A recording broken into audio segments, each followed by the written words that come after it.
Hey guys, welcome back. Today we have my buddy's E36 back in the shop. He picked up this LS car a few months back, and if you ever watch my Instagram reels, you know that this is the car that had the Swiss cheese trans brace. The motor mounts and trans mounts on this car are complete garbage. Whoever did the swap had very little regard for safety, and the fabrication is quite questionable. We'll leave it at that. So we're going to go through, put new motor mounts on it, put new trans mounts on it, put a hydraulic e-brake in it. We're putting field suspension on it.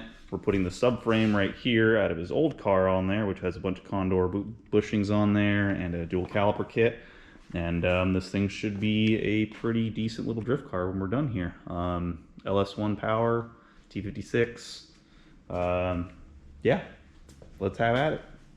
I really want to show you guys the janky stuff, so let's get into that. And oh, and this is the coolant reservoir right here, and there's no radiator cap. That right there, that tiny little black cap, is the radiator cap, and it only has that one tiny hose that goes to the top of the radiator over here. And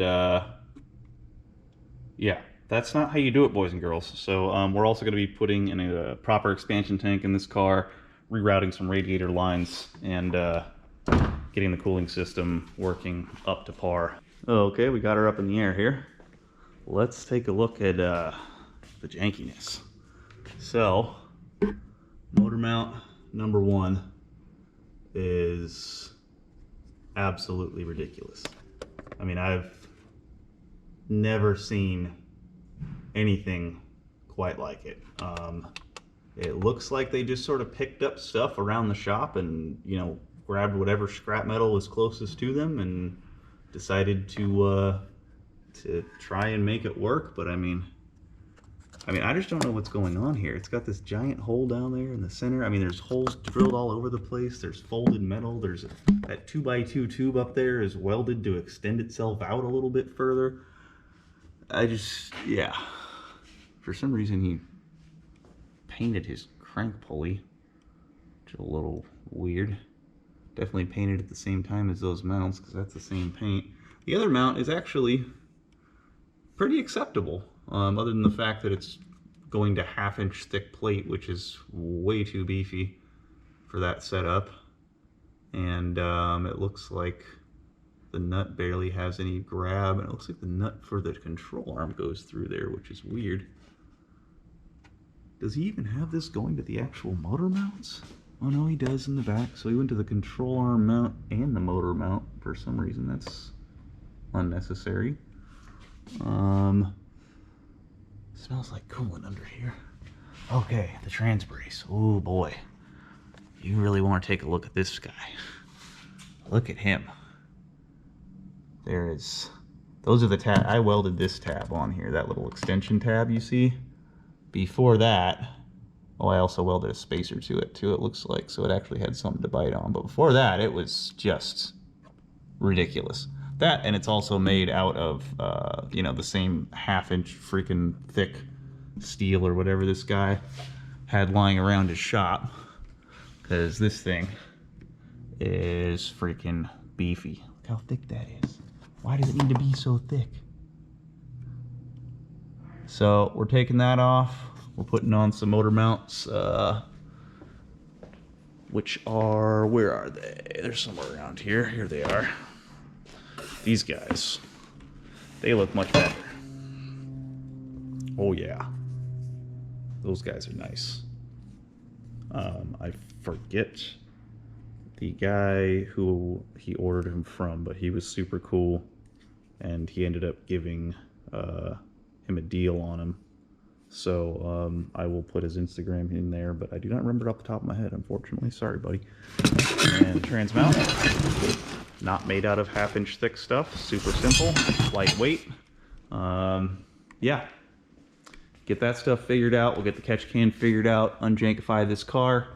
Swap the rear end out with that subframe down over there. And we got an SLR angle kit we're putting on here. And yeah, reinforcing the front subframe. Oh, we're doing a steering shaft on it as well. And I think that's it. So let's get to work on this thing. I believe we will start with the transmission mount. Why not? Let's get that one done. Maybe I should start with the motor mounts first. I should probably unbolt the transmission mounts and start with the motor mounts. I have a feeling once I get the new motor mounts on, you know, they're not going to agree with each other is basically what I have a feeling. So if I put, you know, say like the transmission brace on, if I try to put the transmission brace on without undoing the motor mounts, it's not really going to be in the right spot and vice versa. So luckily the transmission has quite a bit of this brace just to slide around on. So I'm going to undo these transmission bolts so it can kind of slide around a little bit. And I'm going to have to get this exhaust out of here. And then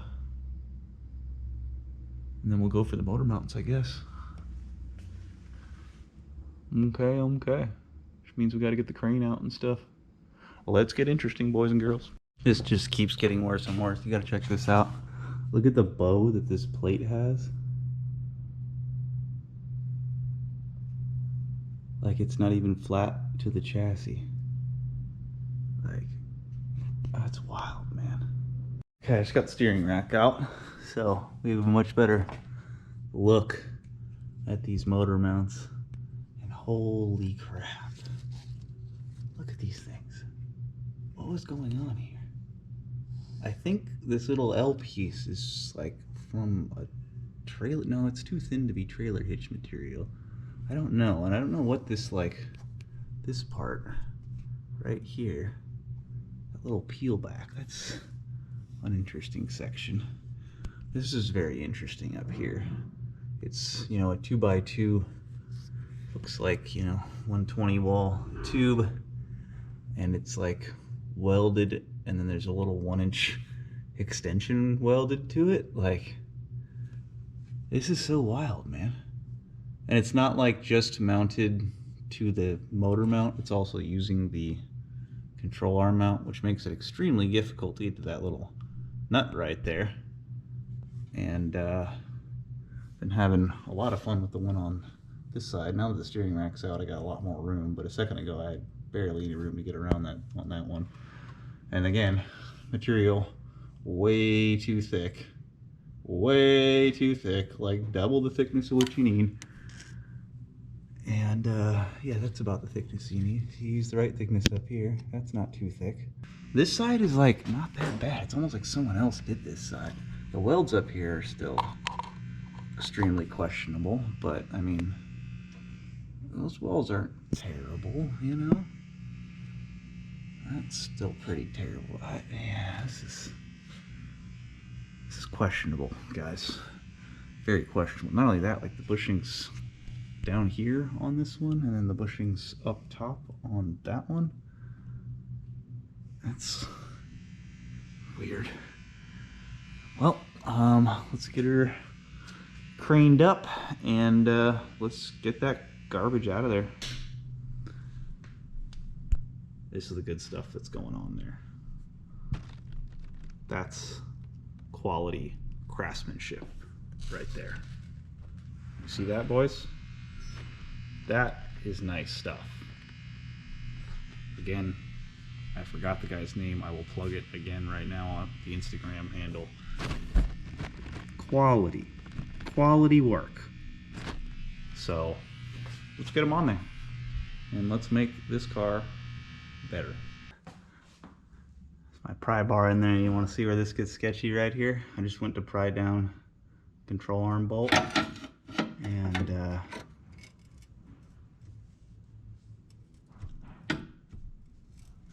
that's moving the entire engine.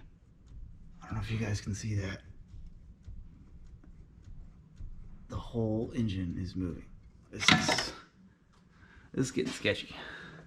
But let's take a look at what was actually holding this transmission in place. So this little spacer and that little winglet right there is what I welded to the car last time it was in here. He brought the car in here right after he bought it, and he's like, dude, you really got to take a look at the trans brace. And I was like, that's a late night, I got to go home.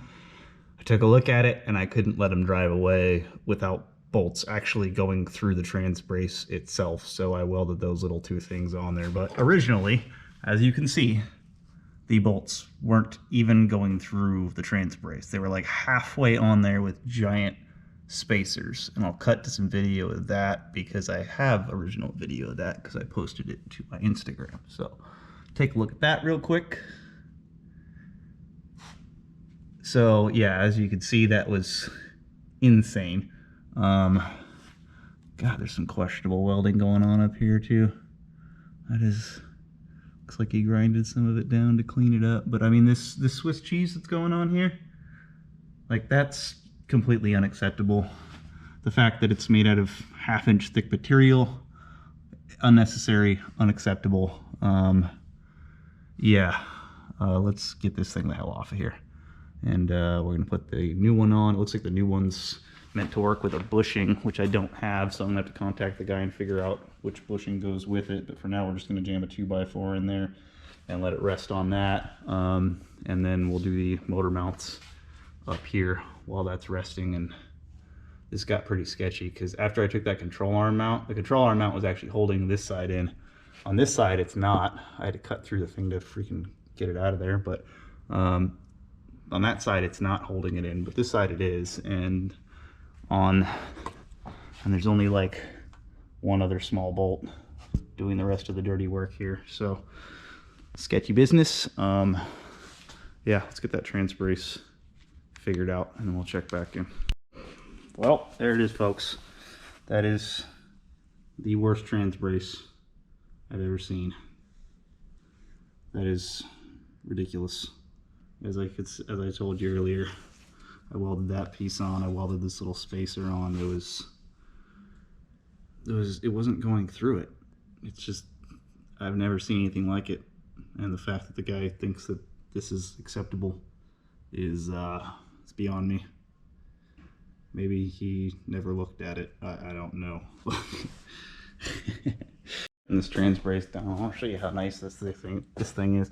First of all, it bolts up, you know, perfect, first try. It's got slotted holes in there, so you can kind of slide it back and forth a little bit, you know, if need be. And, you know, if there's a little bit of chassis variance there, there's a little bit of slot for that, which is really good.